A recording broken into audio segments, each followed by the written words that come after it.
Hello, everyone, and welcome to the What's Your Everest podcast. My name is Liam Hubbard. I'm an intern here at Everest Strong Coaching, and I'm co hosting today with Dr. Carla Steingraber, the head of Everest Strong Coaching, who for nearly 20 years now has been working with athletes all across the board, from youth athletes to professionals, and she is a licensed clinical and sports psychologist. We are thrilled to welcome Dr. Harold Shinitzky to the show today. So, thank you so much, Dr. Shinitzky, for being here. Dr. Shinitzky is a nationally recognized sports psychologist and the author of A Champion's Mindset 15 Mental Conditioning Steps to Becoming a Champion Athlete. It's a great read. I have very much enjoyed it myself. Dr. Shinitzky has worked with Olympians, NFL players, MLB teams all across the world of elite athletes and countless athletes and professionals who want to perform at the highest level. His work goes far beyond the playing field, offering lessons in resilience, confidence, and mental toughness that apply in business, education, and everyday life. Thank you, Dr. Shinitzky. It is my honor to be a Yes. part of this today. Thank you for the invite. Well, we're so excited to have you here. Let's start with your book, A Champion's Mindset. What really inspired you to write it? Why did you feel that the 15 steps were so important to share? I appreciate that question. It's spot on. For years, my athletes had been asking me, "You got this stuff written anywhere?" And no, I just do it one on one or group presentations. And so it was really a labor of love. It was wonderful to be able to get the material that we cover for each individual athlete, for each team, for GMs, and for CEOs. And to be able to Wow. take that material and be able to delineate it into what I like to say evidence based research into bite sized morsels. And so the entire book is created as you read the topics as these universal concepts that can apply across the board, but with sports examples. And it has been just a pleasure to be able to present on this material in the book, to have my athletes read it, to be able to have people reach out to me out of the blue who have picked it up along the way. So it's been a delight to be able to have written it and now to share the information one on one on podcasts, on TV. It is just a joy to be able to share this information. Mm. So tell us a little bit more about how you've laid out the 15 steps for mental conditioning. Let's dig into a few. Well, So talk about the triangle, the behavior, okay. thoughts, feelings. It. By the way, there are a whole lot more which goes into the later conversation of what's next. But what made it into the book was predominantly focusing on the developing athlete. There's a lot of material that I want to include in something in the future for existing athletes, both during their sport as well as after life after sport. So for with this book, the first topic area that I identified was this called the sports psychology triangle. And it really brings everything down to a very basic understanding. And if you just imagine the shape of a triangle, on the top of it is that of behavior. And then we have thoughts, feelings on the bottom left, and feelings, affect on the bottom right. And I always talk about, is someone doing everything they possibly could or should for their behaviors, nutrition, sleep? Are they, running the distance for endurance? Are they working on technical and tactical? All the behavioral things. And if they're not, oh, I should say, if they are, then we can get into sports psychology because then we can get into the thoughts, Right. feelings, and the affect feeling physiology. But if they're not doing this, the very top, the behavior, we're kind of really going into psychotherapy because someone is actually sabotaging themselves. They're not truly applying themselves fully. And when someone is doing that, yet talking about, I want to be a pro athlete, I'd like to be able to make it to the next level, you can't lie to yourself. And if in fact you're not doing everything you could or should behaviorally, you're interfering with your own optimal performance. So I always started out with this top point of the pinnacle on the triangle. But then once someone does address those, then we can get in the way they actually think in those situations, how they talk to themselves in those situations. Do they dwell on the past? Do they get consumed with the future? Are they focusing on things outside of their control? That's the thought aspect, the cognitive. And then there's the bottom right, which is the physiology, the feelings. Do I worry about Mhm. things? Do I cause myself to become over aroused? We all get aroused regardless of the situation. It's how we use it. And we teach individuals that there's healthy stress, which is eustress, which takes you to optimal flow state. And then there's Mhm. distress when you're overwhelmed. So I start the book out with this triangle of the sports psychology triangle, emphasizing you got to take care of all the behavioral steps that you need to get you into the best possible position. Then we can dive into thoughts, the cognitions about it, and the feelings and physiology of it. Good question. Right, it's a great point, right? Because there are no shortcuts to greatness. If you think Mm-mm. there are, then you're in the wrong field or wrong sector. Absolutely. Yeah, I've got Yeah. all these. After doing this for 30 years, I've got these little Shinitzkyisms. And Liam and I, when we chatted beforehand, if you take shortcuts to your goals, you cut short your goals. Yeah. Right. It's Absolutely. just the bottom line. I don't mind bursting someone's bubble, but just because Mm. if you want to play at the next level, you have to take your game, whatever it is in your sport, to the next level. If all you do is do what you used to do, you're already missing the opportunities. So it's interesting when we have the cognitions to be able to address, which I love doing with all the athletes to help them get a new way of looking at it, thinking about it, perceiving and feeling. Yeah. Right. And speaking of the different cognitions that an athlete can perform, something I thought was really interesting in the book is your discussion of stress and how stress itself doesn't exist, but it's about your perception of stress. What makes me stress might not make you stress, and vice versa, even if it's in the same situation. So, can you explain Yeah. more about that? It's always fun when a licensed psychologist says to their athlete or a patient in general, there is no such thing as stress. They're just like, what? Are you kidding me? And again, as you just said, like, what makes you stressed may not naturally make me stressed, and what makes me stressed, Carla, may not make you stressed. Every Right. situation is neutral. It all comes down to your perception of the situation. That's what changes for everybody. And so, what's really curious, if you, I always like to say, whatever you label it, it becomes. So if you Mm. say, huh, this is the biggest tournament of my life, it is now. Yeah. I mean, I literally had a young lady who was a golfer who was competing for the national junior championships and she's freaking out. And I'm going to use a little indelicate language. I apologize. I don't know your listeners. We Uh, only have 6-year-old viewers, so so this young girl just called me up, was freaking out. And I think she was calling me to get some support and some guidance. And I said, what's up? She goes, it's the biggest tournament of my life. At which point I then said, it sucks to be you. And Mhm. she was like, what? I go, you just said it was the biggest tournament of your life. I said, let me just ask, is the golf course like 3 times as big? He's like, just no. Do you have to use bigger balls? No. Do you have to use someone else's clubs? No. Mm. Well, then, because you're labeling it that way, your physiology reacts to it and it reacts accordingly to what you label it.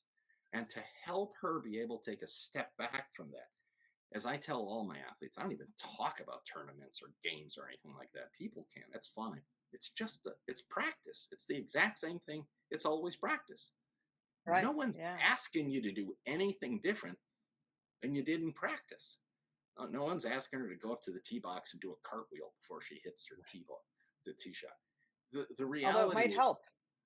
for some, I mean, I've seen that in soccer or football when Yeah. they're tossing the ball in now. That inverted flip is Yeah. incredible. But for Yeah. the most part, they just want you to do what you've already proven you can do. No Mm. different than that.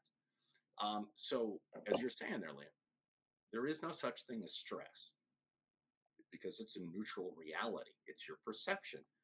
And therefore, the way you look at it. And so, stress, we all have the stress response. And that's because anything you're invested in, doesn't matter what it is, if you're invested in something, I have an exam today. Oh, better study for it. It's a biggie. Oh, now it's a biggie. I have a release of adrenaline, cortisol, and norepinephrine. We all do that. I want to say this to your listeners. Our bodies are built for that. We are meant to experience an increase of adrenaline, cortisol, and norepinephrine. So you're going to have an increase in your heart rate. You may have a release of gastric acid. Ooh, I feel butterflies. My muscles may tighten. These are not bad things. These, if you, instead of thinking it as words like nervous or panic, those are labels that we humans put on the physiological arousal. The body just knows it is aroused. It is waking up. It is becoming alert. If you label it panic, you will flood your system with those same chemicals. But if you perceive it as, oh, no, wait a second, I'm excited for this opportunity. I've been practicing and preparing for this opportunity. Bring it on. That changes the entire experience, and that actually takes you up to flow state instead of being overwhelmed. So there is no such thing as stress. It's an issue of perception. We all have a stress response. We produce these chemicals that wake us up, and how you label them. So a little release of adrenaline, cortisol, and norepinephrine takes you up. But if you label it, oh my gosh, I'm panicking. Well, you are now. You are literally flooding your system. So I always talk about it. We can address it in a prevention point of view, which is your perception, how you talk to yourself about it, how you take those chemicals and take yourself to an optimal level, or an intervention when you become over aroused. What can we do? And too many people think they just have to put up with it. But we can teach you how to physiologically respond in a healthier way. Right. Yeah. And zooming out to all of the 15 steps, which of the 15 steps do you find that athletes tend to underestimate?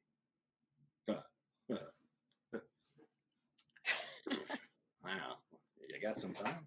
Um, Interesting enough, when we were prepping for this and you sent out some of the ideas that we might want to cover, I'll tell you one that I just spoke about the other day. And that comes down to recovery from injury and mental conditioning. Mhm. I always like to ask my athlete, what's the number one reason athletes end their careers? And the number one reason is injury. So you either have to look at it as, how do I prevent injury for as long as I possibly can? Or how can I maintain myself after an injury and then be able to come back? And more times than not, athletes go into injury rehab with a kind of a negative perspective. They're like, Mm. can't believe I'm injured. Number two is going to be in there right now. I'm never going to get a chance to get back in there. It's so frustrating. Negative self-talk depletes energy. I go into my rehab passively. My physical therapist is telling me, let's say, like, do 10 curls, leg curls. I'm like, 1, 2, 3, okay, 10. I'm done. Okay, what else? Okay, 10 squats. And it turns into this passive approach. So I never truly get myself back into shape to where the physical therapy or maybe the ortho says, okay, you're discharged. You can get back in there. Like, I don't know if I'm really ready. So I talk about, instead of going into it passively and complaining, pardon my French, but again, most athletes in that case are bitch, whine, moan, and complain. That doesn't change that you have the injury. So rather than going into it negatively, most athletes now say, Doc, I don't have an off season anymore. It's just all year long. Okay, well, during your injury, rather than complaining that you have the injury, let's look at it as your off season. You're not going to get re-injured during your off season. And as a matter of fact, during your off season, let's get in better shape than you were pre-injury. And so I talk about having a positive attitude going into it. Look at it as your off season. with four goals during your physical therapy. And that is to what you want to seek is to become stronger, faster, more flexible with full anticipation of getting back out there. And Mhm. if you go into your training, it's like, "Yeah, all right, you want me to do 10? I'll do it. I'll do 12. You want me to kind of push Mhm. it this week? I'm building on it to next week. I am making sure that I'm using this time away from my sport to my advantage. And so now instead of having someone who gets injured, doesn't ever come back with full capability and ends their career, we now have someone who actually comes back in better shape. And that Mhm. propels them to a much healthier and positive future. So I tend to say that that's one of those that a lot of athletes underestimate, the mental conditioning Mhm. for injury rehab. Yeah, It's a that good makes point. so much Yeah. sense. Mm. Yeah, I love that because injuries, like you mentioned, have such a negative connotation, but it's still there, so you might as well use it for an opportunity. And another thing that you write about that is essential mentally in sports to succeed is having a short-term memory. So, why is having a short-term memory so important, and how can athletes stop replaying mistakes? For the fans of Ted Lasso, you want to have a memory of a Right. goldfish. Uh, Yeah. they're the happiest. Not Uh, during exams. no, that's right. There's a time and a place. Um, there are three ways that waste energy, but one of them is wishing the past was different. And Mhm. what's really kind of curious is whenever you do whatever you do in your sport, if it's something that's positive, that's cool. You have a good reaction. Try to hit an ace up the middle on the line. Boom, did it. I'm the man. Mm. And if I'm trying to hit a second serve and I double fault, frustrating. If I try to hit a long drive in golf up up the fairway and it's in, I physiologically react. I'm positive. Can't help it. If it hits the rough, I feel bad. We used to tell our athletes go out there and do your best not to react. And then we realized we were the fools because through neuroscience, we discovered that everyone reacts. You cannot help but react. So the goal isn't to not react. We all react. The goal is how quickly can I respond? And now you're getting into your point about not dwelling on the past. You react. And when you do, that's emotional. And so it's down here in the brainstem, the amygdala, the limbic region of the brain, the neurons are firing here. If you don't learn from your past, you can't let go of your past. So a lot of players are out there going, "Oh, I can't believe it. Because son of a-" Mhm. well, Mhm. first off, that's not helping. That's not providing any learning. And even if it's something positive, hit an ace up the middle. I'm not learning what did I do in order to hit the ace so I can repeat it. Mm. So if I don't learn from the past, I keep lingering, dwelling, ruminating, beating it up. And that's where players start talking about I'm in a slump. In sports Mhm. psychologists, there is no slump. A slump just means you're dwelling on the past. And so Mm. helping individuals realize so you probably have a pre-game routine. You probably have a pre-hit, pre-bat, pre-whatever it is routine. But what we've discovered, which is equally important, is a post-shot routine. Yeah, that's another underestimated thing. Huge. Yeah. And Yeah. the research shows the most elite athletes in the world go from reacting to responding, from feelings to Right. thoughts, from emotions to cognitions within 10 seconds. That is the cutoff. The most elite athletes, it just looks like they just move on because they know they They can't do. change the past. And Yeah. so it's just learn, let go. I cannot change. Yeah. The day someone Mhm. truly lets that seep into their spirit, their soul, their heart, I can't change the past. Intellectually, I get it, but emotionally. Mm. So, teaching athletes how to do a post shot routine is vitally important to help them let go so they can learn from it. Now they can move on. And I tell everybody to use the three questions of the post shot routine. And so that's what was the plan? What actually happened, and what do I learn? Plan, actually, learn. PAL, your pal. So you have this acronym after every single whatever it is shot, hit, kick, whatever. Mhm. What was the plan? What actually happened? What do I learn from it? And what's cool when you look at the deal, the neurons that are firing in the brain, instead of being down here, you actually see higher cortical function kick in. What was the plan? Well, that's a historical fact. Yeah. What actually happened? Well, that's a historical fact. That's up here. What do I learn from it? Higher cortical functioning, executive processing, learning from it. So the cool thing is you literally change which neurons are firing your brain. So I go from feelings to thoughts, from emotions to learning. You give yourself a private lesson from you to you Mhm. after every point, shot, whatever it Hmm. is. Hmm. That helps liberate the athletes so they have a short-term memory because now they can learn from it and move on to the next.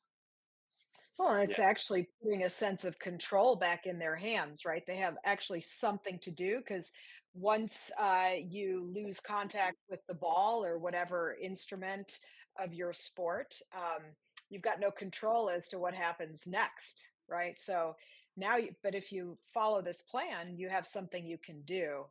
And Mhm. athletes, anyway, they obviously thrive in the sphere of being active instead of passive. Right. So, it really taps into their skills. You Completely. speak then about the internal process of dealing with negative thoughts, etc. What about building the strong ego boundaries around negative comments that might come from outside? There are a few things that I do that I always say to my patients, the athletes that I'm working with. All right, here's a bunch of psychobabble. And I always have to preface it because I try not to use jargony language. And in the book, this is jargony language. And what you're bringing up right now is psychological terminology. So, to help individuals develop resilience to the world around them, negative comments, whatever it might be, there are three parts that are vitally important. And I apologize for the psychobabble. There's ego strength, EGO, separate word strength, ego boundary, and then ego differentiation. I apologize to your listening audience. It's just the words that exist. Ego, in psychological terms, is not big headed. Ego equals identity. So, ego, identity, strength, identity, boundary, and identity differentiation. Helping each individual understand who they are. If you're working with teens and early kids, they're going through the time period where they're just starting to figure themselves out. And they're asking themselves, like, who am I? Question mark. And you want them to start taking a look. What are their values? What are their morals? What are their standards? Hi, everyone. What's your Everest? We all have a mountain we're trying to climb. My book here, What's Your Everest? How to Win in Sports, Career, and Life While Enjoying the Ascent, is here to help you with your journey to the top while enjoying the climb. It's written for both teens and adults who are looking to grow, push themselves, and believe bigger. It's available on Amazon. And if you find this book is helpful to you, even with one step up the mountain, I'd truly be grateful for your review. Keep climbing. You've got this. And as you start getting a little older, that question of who am I turns into a statement of who I am. And the more you know who you are, ego strength, it's kind of like a superpower because everything I think, feel, say, and do makes sense to me. So if I believe I'm a hard worker, cool. I'm athletic. I'm a truth seeker. I have good morals. I help old ladies across the street, whatever it might be, who I am, the more of that I have, the more ego strength I have, the more resilient, the more protected I am. And then so we move from knowing who I am to this thing called ego boundary, which is in essence knowing I know where I end and you begin. I am not you and you are not me. So there's a boundary. It's kind of like where my arm is with my hand up and saying, like, this is me, this is not me. So we differentiate, which then moves into ego differentiation. Everything someone else thinks, feels, says, and does is a statement of them. Mhm. So if someone calls me a short, fat hippopotamus, I'm 6'2", so I'm not short. Fat, I could probably afford to lose a little weight, but pachyderm? Plus, I would never name call. And I wouldn't bully someone. I did. So those comments don't tell me anything about me. They tell me everything about this other person. So Mm, knowing who I am, ego Yeah. strength, knowing where I end, Mhm. and realizing everything someone else thinks, feels, says, and does is a statement of them mm. helps me not personalize other Yeah. people's Mhm. comments or judgments. There you go. So sorry to your listeners for Well, that psychopath. no, I enjoy it. Any examples then of business leaders or professional athletes that have used these steps successfully that we can kind of see it ourselves?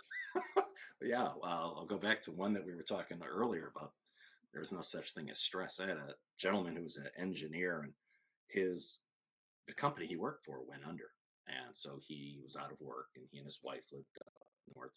I'm sorry, I'm in the Tampa St. Pete area, so they lived north of where I'm at, and it was kind of rough for them. He ended up getting a job almost 2 hours south of us. He would stay in a little efficiency on Sunday night till Friday and drive home. And that whole time, his wife was looking into the want ads and uh, places that were possibly hiring. After quite a while, finally a position came forward, and so she said, "Hey, here, why don't you apply?" And that week came and went. And hey, did you hear back? Oh no, I forgot. I was too busy. Oh, okay. Well, next week, if you know. Next week came and went. Did you hear anything? Oh, I forgot. Oh, okay. Third week went by, and she was like, "Wait a second, what's going on? Do you not want to come back and live with me? Is there something I should know about?" He said, "The position, which was a promotion, paid more in a supervisory role. Once a month, he'd have to do public speaking Oh, to yeah. all of the staff. And he was terrified of public speaking. Yeah. So we started to work on this whole idea that, when he and I are interacting, and when his wife was there, I was pointing out, like, I would ask him questions, he would tell me stuff, I would ask him something about his wife, he would tell me about her, they'd interact, and I would just interrupt him and just kind of go, "What are you doing right now?" He goes, "I'm just talking with you." I go, "Yeah, you're public speaking. You have the ability. You're just labeling this externally as someone else is judging me." And so Mm, once we're helping him understand that the physiological reaction that he's having is not a bad thing. He wants to do well in his presentations. Well, there's a release of adrenaline, cortisol, Sure. norepinephrine. Mhm. He's concerned that there might be the imposter syndrome. So he actually had to work on his ego strength, knowing who he was and his self worth. And once we helped him to be able to not only see it from a new point of view, but like I was saying, we can also do it from an intervention point of view. When you physiologically react, what can you do to quiet the system? Then he was able to then apply for the job, get the position, move back home, and he's now in a loving marriage again with his wife, living with her. And so they're back and he is successful. I've had individuals who had to present to the board of directors. Same thing, the exact same Mhm. concept, that they were terrified of doing that. So just using one of the topics that we talked about earlier, it's important. Athletes, well, one of them off the top of my head. Here's a fun one. I had a guy who was number one on his golf team at his college, and his coach called me up and told me what the story was. So I met with the young guy and I go, "Well, what brings us together?" He said, "If I get a birdie, everybody on the hole knows I get a birdie. If I get a bogey, everybody on the course knows I got a bogey." mm, I was like, "Well, that's interesting. So Mhm. tell me about it. Your drive, 275 straight as the crow flies. Chipping, great, gets it within like 10 feet. Fantastic. Putting, he goes, "Yeah, my goal is to get down in one." I said, "Oh, that's great. Okay, so what happens?" He goes, "Sometimes I misread the putt and I get upset." Physiological reaction. I go, "Then what happened?" He goes, "Well, I'm so upset. I'm dwelling on the past. I can't believe I missed the putt." But I don't even focus on the next putt. I tap it, rimming out. mm, Mm. So I go, "Your goal is to get down in one. Sometimes you're down in three." So a concept that we haven't talked about yet was perfectionism. Many of the Mm. athletes have this. And so I like to encourage my athletes to move from perfection to excellence. Perfection is singular and an outcome, and we don't control outcomes, as you were saying, Carl. Right. The reality is the process that we focus on, not the outcome. And so for him, I asked him to do one homework assignment. Again, I love reality testing. I asked him to check the PGA, the stats, and Yeah. find out which pro golfer has the lowest Yeah. putting per hole and what that average is per hole. And so he came back the next week. We talked. He was giggling. I said, "What?" He says, "You've done this before." I go, "What'd you find out?" And so, just for your audience, if you putt one on the first hole, one on the second hole, one on the third, you do it 18 times. You got 18 putts, divide by 18 holes, you're down in one. If it's two per hole, Right. two per hole. And if it's one on the first, two on the second, one on the third, two on the fourth, it's 1.5. Yeah. The best PGA golfer on the planet when it comes to putting per hole is at 1.67. Yeah. Isn't that Closer to Brad two. Faxon? So he had Yeah. perfectionism that was an illogical, unattainable, irrational goal, and Absolutely. becoming upset that he couldn't do what even the best pro golfers in the world would do. Mhm. Right. Once he realized that this was an irrational belief, perfectionism, really what you want to pursue is excellence, doing my best, going out there in that moment. The next weekend, he shot a course record 63. Wow. Wow. Yeah. I think this is like such a lovely point because so often, even in my clinical practice, sometimes people come in with some kind of a personal concern, but when they actually look at what the reality is, their idea of what is typical or normal or possible so vastly differs from what's out there, what even the best of the best are doing. So it's a really good point. I like what you were just saying there. I use humor an awful lot in my therapy sessions with the athletes and my consultations. So I'll just kind of say, well, wait a second. So describe for me your favorite athlete. And they'll tell me who it is. And they'll walk me through what makes them great. I'll say, so have they had perfect seasons? Hmm. So are they having like perfect games? So does every play go perfectly? Oh, are you getting paid to do your sport? I go, "Well, not yet." I go, Right. okay, so you're an amateur. Let me see if I understand this. You're holding yourself to a standard that not even the best, your favorite athlete who's a pro Hmm. lives by. I said, I just got a Yeah. question. Does that sound a little crazy? A little Yeah. delusional? Again, I like bringing people back to reality, and they kind of giggle Yeah. at it. They go, "Yeah, that was a little over the top." Yeah. So let's kind of change from perfection to excellence, which is attitude, effort, Mm. preparation, mindset, being able to how you handle Mhm. adversity, physiologically managing it. What can you do that puts you in the best probable position to be successful, not Right. singular and an outcome which you don't control? Yeah, and that's what we hear from the best professionals, right? I mean, this is exactly what Michael Jordan has said. This is exactly Mhm. what Scotty Scheffler has said that, once they step onto the line of the game, they've already done everything that they needed to do. And so they're just there to play at that point. Mhm. They're not there to practice anymore or perfect or anything like that. Well, Beautiful you've worked point. with Olympians and NFL players. I know our listeners are curious about what a session with them looks like. Is there a typical session for a pro athlete? Is it any different from the non pros? Can you share a story? Well, here's a fun one for you. Just in perspective, most of my athletes are surprised at the range of topics we'll cover as a licensed Mm. psychologist. And then they're pleased at the depth we can go on topics. So, like one of the soccer players, football players that I work with, his father was dying. And so we actually had to deal with the concept of grief. And Mm. he was pleased that we were able to talk about that because that was interfering with his performance. He was Yeah. concerned, and understandably so. Things that are external. So they're pleased that we can cover the range and the depth.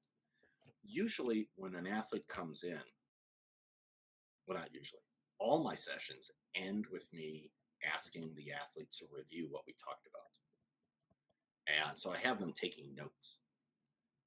And the next session, I ask them, what do you remember we talked about? And I tell them you can use your cheat sheet, because I don't care how you get the information, just that you get it. And so they'll review that. And then I point out it's because we want to build on every session. So if it's like one of the Olympians that I work with, sometimes Olympians can develop it's called Olympic-itis. They come back from the Olympics and they're like, hey, I know it all. I don't need any more coaching. I'm good. I've already reached the pinnacle. I can do this myself. I have to kind of point out to them, in the Olympics, whatever was reached is no longer the bar. Everything now is beyond that.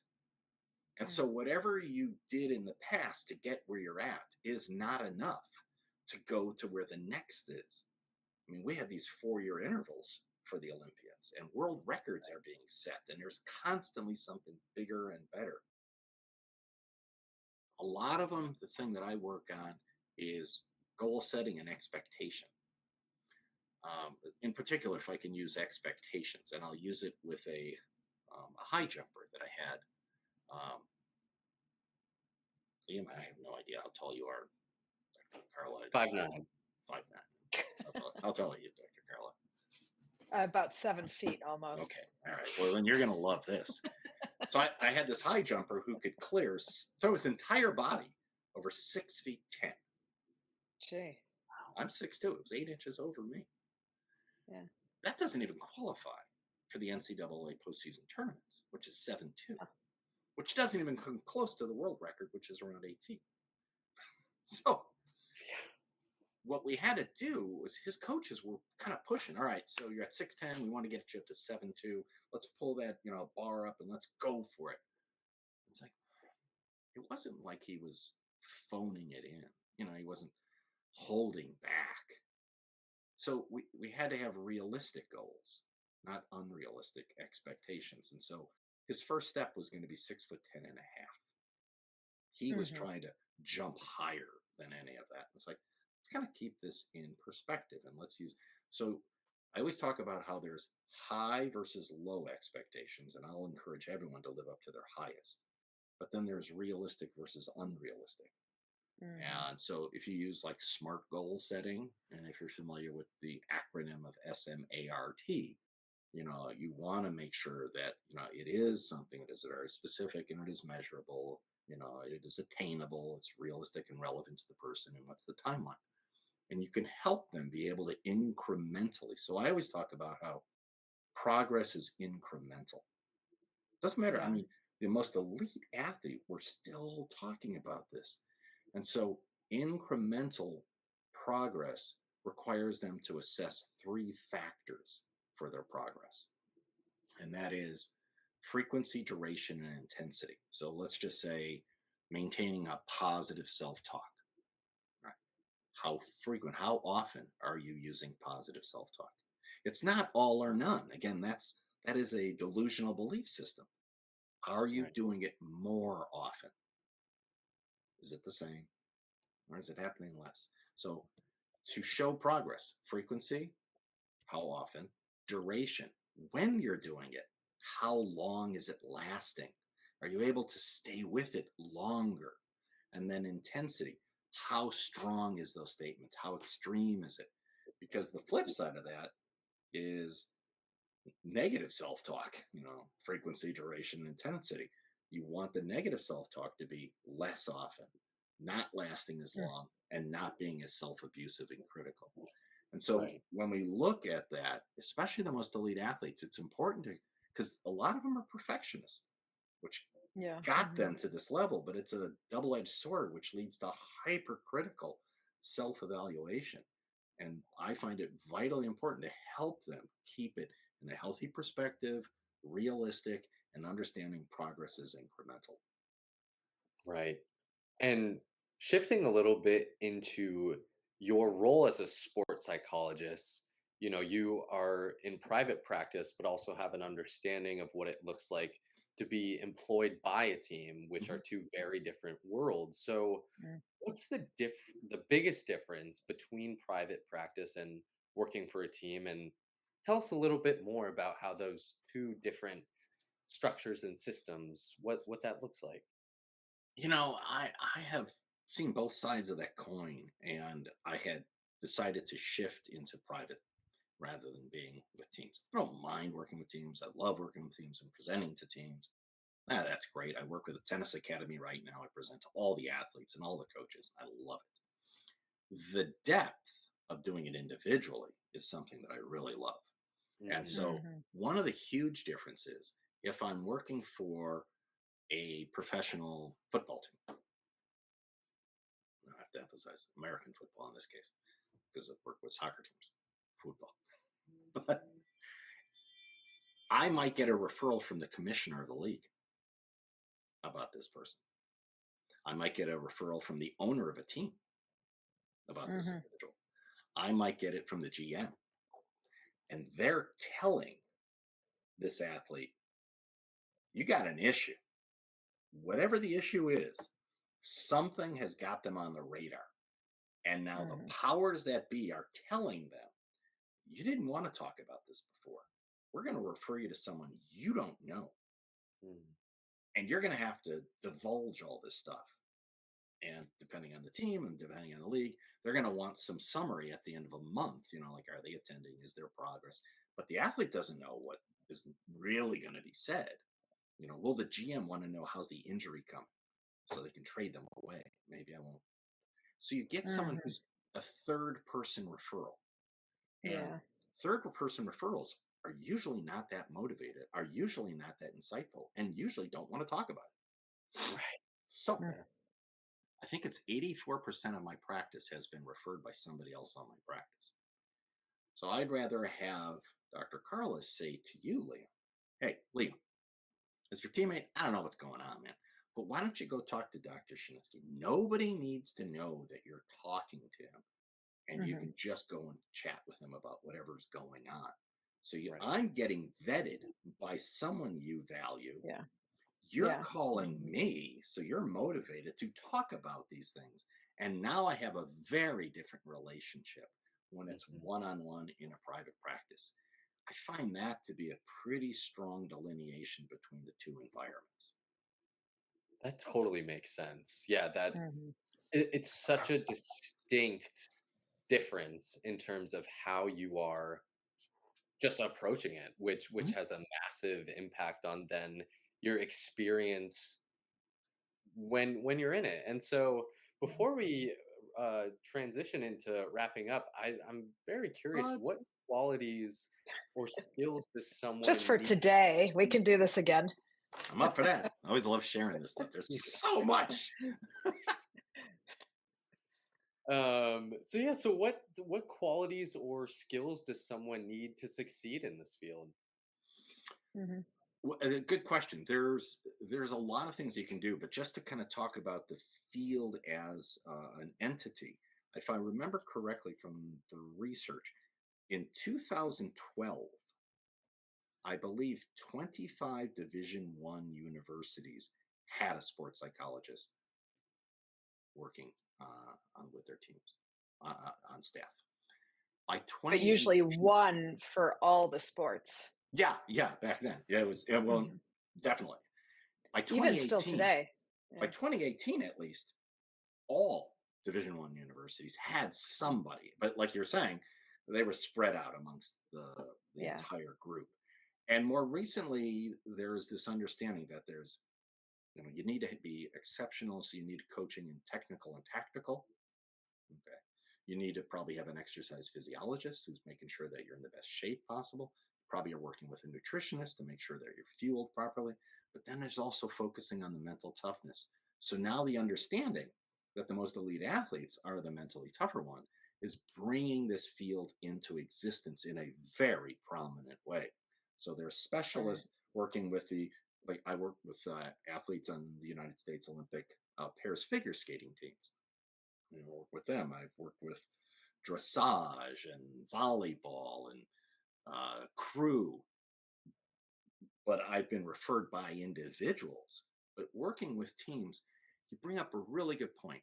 Getting into the profession, you can go and get an advanced degree in psychology, a master's or a doctorate. I have a doctorate, Carla. Mhm. Also, and some people have a master's degree, and then there's this other group of people that are more in kinesiology. Um, Mhm. and there's an organization, the Association of Applied Sports Psychology, that has come out with a certification. That it's a certificate of CMPC, and it's become a fairly understood, accepted certificate in sports. Well, it's important to kind of know what is it that they're doing and what do they specialize in. Certainly, if you're not a licensed psychologist, you can't call yourself a licensed psychologist. Right. That's a Mhm. controlled term. You're breaking the law. And if you're promoting yourself that way, I mean, you're misrepresenting. Now it's an ethical violation. And Mhm. so I'm always presenting, even to AASP, the Association of Applied Sports Psychology. If you're a kinesiologist and you have a CMPC, you are a certified mental performance coach, and you need to be focusing on the area of your expertise and not delving into, oh, it's an eating disorder, or there's a Mhm. relational problem, or the person has depression or anxiety. It's very focused because Mhm. I get referrals all the time from those individuals. But you can get a doctorate focusing in sports psychology, do your training in sports psychology. You can do dissertation in sports psychology. You can do an internship in sports psychology. You can do a master's also, get a CMPC, work in the field in sports psychology also. Or, like I said, there's this other realm where it's more of on the kinesiology side, where they get a CMPC, and it's very specialized. So, if you want to be able to provide a well-rounded range of assistance to individuals, I recommend to people to go on and get your doctorate in Mhm. psychology and specialize in sports psychology. Um, then you bring all the evidence based research, but also have a much larger tool bag to work with individuals. So Right. hopefully that kind of differentiates it. Yeah, absolutely. Yeah, I and think I that's helpful for our listeners. Yeah, and I think for young people who are looking ahead, it's such great advice because you also have to think about your eventual future a little bit and prepare for what kind of a practice are you going to have? Are you always going to be working for somebody? Do you want to have your own practice? And certainly, if you want to have your own practice, you're responsible for getting your own clients. So, the more diverse your skill set, the more able you are to fill your practice. So, Quite true. Quite true. yeah. Um, I've been a media psychologist over the decades, and that has been a delight. I thoroughly enjoy sharing information with the masses and use converting evidence-based research into these bite-sized little morsels. I find my athletes enjoy that too. So no matter what area you are in the field of sports psychology, our role is to bring evidence-based research science Hmm. to our work. We are supposed to be the most highly trained professionals in the areas of research and data analysis when it comes to behavioral management and working with individuals in the sports world. Um, it's not technical and tactical. It's not nutritional. It's not exercise physiology. That's not my area. But my role is to be bringing in evidence based research, but communicate it in a way that someone understands. And I'm not trying to prove that I have an advanced degree. um, that's been the problem, I think, for a century. Most psychologists communicate and write books for colleagues.